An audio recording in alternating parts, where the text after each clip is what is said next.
Bonjour, je suis Laurent Corroyer, je travaille à la Banque mondiale et je suis spécialisé sur les questions de résilience urbaine.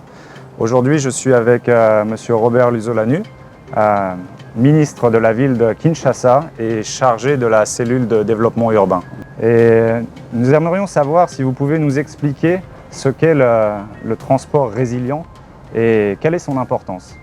C'est un thème extrêmement important et d'ailleurs, c'est dans toutes les sessions passées de Understanding Risk, on n'a jamais abordé cette question. Maintenant, on vient de l'aborder et je crois que c'est primordial, c'est très important.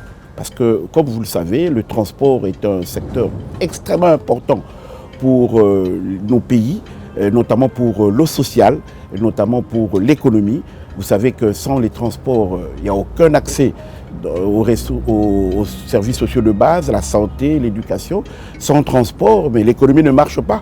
L'économie ne marche parce qu'il y a le transport des personnes, transport des biens, et ça donne l'accès aux services, aux lieux de production, aux lieux où les gens travaillent. Donc c'est quelque chose de très important pour le social et pour l'économie.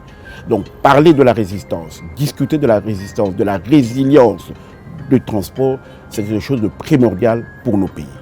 Est-ce que vous pourriez donc sur ce sujet nous expliquer un peu plus en détail quelles sont les thématiques que vous avez abordées durant la session technique sur le transport résilient que vous avez tenue ici à la conférence Understanding Risk?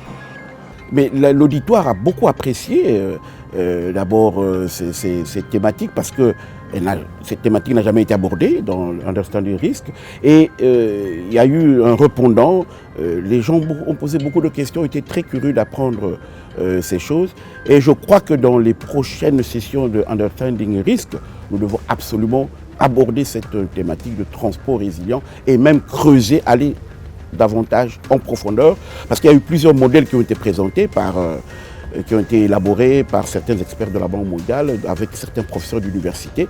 Mais je crois qu'il est question maintenant d'aller en profondeur dans ces modèles économiques, dans ces modèles mathématiques, pour pouvoir approfondir la chose. Ok. Merci beaucoup, Monsieur le Ministre.